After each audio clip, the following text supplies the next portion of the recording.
तो सर किसी भी सवाल को शुरू करने से पहले हम लोग अपनी सवाल करना चाहते हैं कि अक्सर जब भी आपका कार्यक्रम होता है मीडिया को इग्नोर कर दिया। पता नहीं अभी संदेश दिया कि उनको आपके बिना हमारा कार्यक्रम क्या है सर? वाइएस आपके कार्यक्रम पर नहीं क्यों हो रहा है सर? इस बात पर मेंशन करें sir. Will make it point. ये तो आपने मीडिया कोऑर्डिनेटर रखा है सर, हम लोग को जगह मिल जाती है अदरवाइज। सर वाईएस परमार जी की पुण्यतिथि यहीं से शुरू करते हैं सर। प्रथम मुख्यमंत्री हिमाचल प्रदेश के प्रथम मुख्यमंत्री डॉक्टर यशवंत सिंह परमार जी की आज पुण्यतिथि और हम उनको श्रद्धांजलि देते हैं। हिमाचल निर्माता के रूप में उनको जाना जाता है और बहुत बड़ा उनका योगदान हिमाचल के लिए रहा है। और हमने आज के इस दिन बहुत पवित्र कार्य की शुरुआत की और वो पवित्र कार्य की शुरुआत ये है कि जो हमारे पेंशन के दायरे में, सामाजिक सुरक्षा पेंशन के दायरे में हमने बढ़ोतरी की। 60 साल के ऊपर सभी बुजुर्गों के लिए पेंशन का प्रावधान और वो भी बढ़ी हुई दरों के साथ जो हमने आपके बजट में जिनकी घोषणा की है उसके साथ आज 3 महीने की अप्रैल, मई और जून 3 महीने की पेंशन हमने आज एक साथ उनके खाते में हमने डाली है और 6,35,375 लाभार्थी उनके सीधे उनके खाते में ये पेंशन चले गई और उसमें हिमाचल प्रदेश में उनके खाते में जो पेंशन गई उस पर हमने 2 बढ़ाया है 1 लाख के करीब और पेंशन जो है वो पेंशन के लाभार्थी इसमें शामिल होने वाले हैं जिसकी औपचारिकताओं का फॉर्मेलिटी का उनका दौर चल रहा है। लगभग 7.5 लाख लोग हिमाचल प्रदेश में पेंशन के इस दायरे में आने वाले हैं।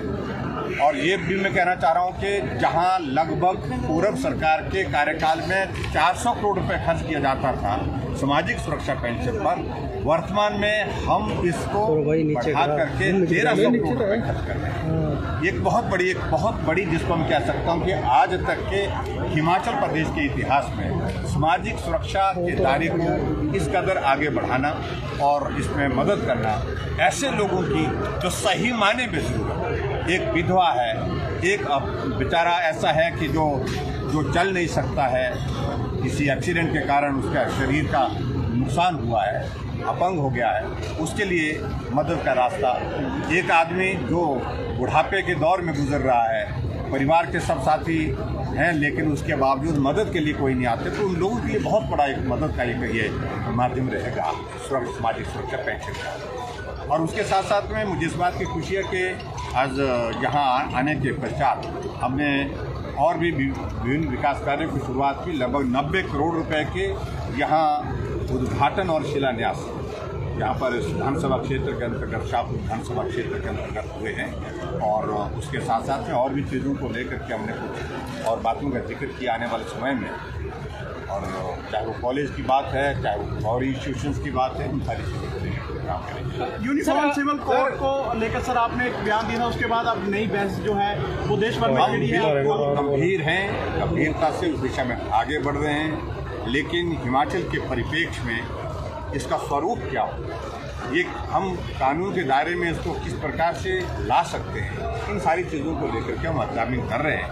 और जब भी ये दौर पूरा होता है तो उसको आगे बढ़ सकते हैं। क्या लगता है सर, मुस्लिम समाज का जो सहयोग है इसमें मिल पाएगा?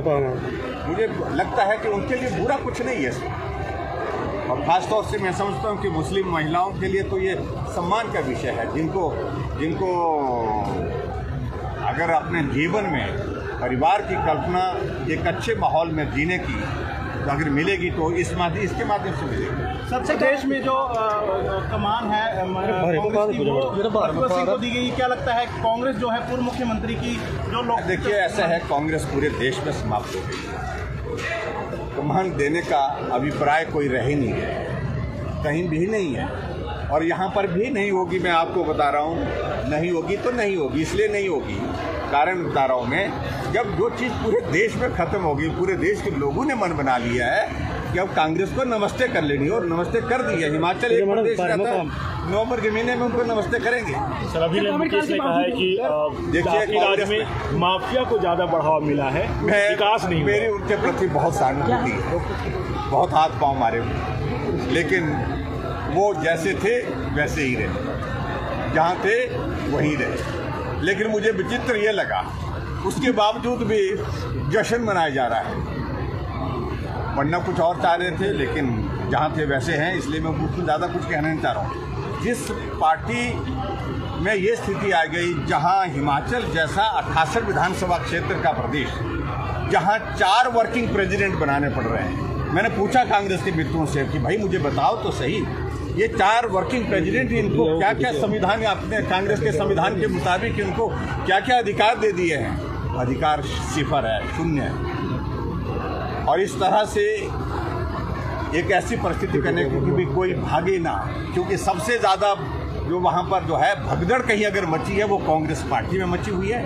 और कांग्रेस पार्टी से लोग जा रहे हैं, कोई इधर आ रहा है, कोई उधर जा रहा है। तो इसलिए उनको संभालने के लिए, समेटने के लिए उनको इस तरह के उनके जो है वो पद दे करके प्रयत्न किया जा रहा है ताकि उनको रोका जा सके।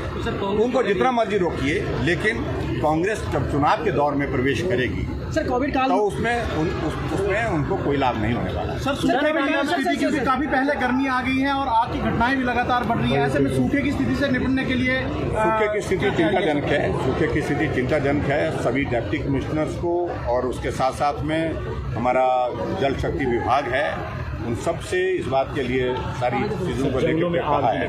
और ख़ास तौर से जो जंगलों में, फॉरेस्ट डिपार्टमेंट को जो हमने कहा है कि जंगलों में आग, और उसके लिए मैं विशेष तौर से निवेदन में करना चाहूँगा आपके माध्यम से पूरे हिमाचल प्रदेश की जनता से कि जंगलों में आग के लिए लोग अपनी भी जिम्मेदारी इसको सुनिश्चित करें। अगर कहीं आग लग गई है उसको बुझाने में मदद करें। और कहीं जगह ऐसे भी देखने में मिलता है कुछ लोग शरारत के तौर पर आग लगाते हैं, उनको रोकने की कोशिश करें, उनको पहचानने के खिलाफ कार्रवाई भी करेंगे। लेकिन मैं इतना जरूर मानता हूँ कि सूखे का स्पेल बहुत लंबा हो गया बारिश ना होने के कारण, इसलिए पेयजल योजनाएं भी प्रभावित हो रही हैं आंशिक रूप से। और उसके साथ साथ में आगजनी की घटनाएं बहुत ज़्यादा बढ़ रही हैं। हम कोशिश कर रहे, मैं देख रहा था पिछले कल तक ही लगभग हिमाचल प्रदेश में 600 के करीब आगजनी की घटना जंगलों में हुई है। नुकसान हुआ है, जंगली हमारी जंगल की हमारी प्रॉपर्टी को नुकसान हुआ, पर्यावरण को नुकसान हुआ है। और जंगली जानवरों के लिए भी जो हमारे प्रजातियां हैं, पशु है, पक्षी है, जो जानवर इस प्रकार से जंगल में रहते हैं, उनको भी बहुत बड़ा नुकसान है। सर, देरा में सब्जी मंडी नहीं मिलने की वजह से वहाँ के विधायक ने कृषि मंत्री और कार्यकर्ता पर अभद्र भाषा का प्रयोग किया, क्या कहेंगे? चलो वो मैंने पूरी जानकारी ले रहा हूँ। सर कोविड काल में सरकार ने जो काम किए, सरकार का दावा ये भी है कि भूखों का भविष्य नहीं, इस तरह के काम। और नो डाउट बहुत सारी ऐसी योजनाएं हैं जो ऐसी हैं। बावजूद इसके सवाल ये उठ रहा है कि महंगाई और बेरोजगारी, ये विपक्ष भी इसको मुद्दा मान के चल रहा है, और नहीं जो पार्टियां आ रही हैं एडजस्ट करने की कोशिश कर रही है वो भी यही मुद्दा बना के चल रही है। जनता भी कहीं ना कहीं ये बात है। स्वाभाविक रूप से विपक्ष वाले तो मुद्दा कुछ न कुछ तलाशने की कोशिश कर रहे हैं, और उनकी कोशिश है कुछ मिले जिस पर वो बोले। थोड़ी कोशिश कर रहे हैं, मैं उम्मीद में हूँ, पूरा भरोसा है, पूरा विश्वास है आदरणीय प्रधानमंत्री नरेंद्र मोदी जी के नेतृत्व में।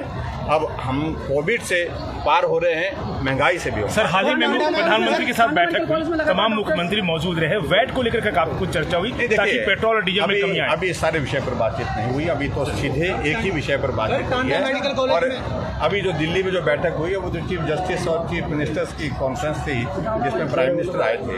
लेकिन जो पीछे जो कोविड के सिलसिले में जो बैठक हुई है उसमें हमने हिमाचल प्रदेश में तो हमने केंद्र सरकार के साथ चर्चा करने के बाद जो निर्णय लेना था, हमने वैट में कमी कर दी है। और जिन राज्यों ने नहीं किया उनको करना चाहिए। Thank you.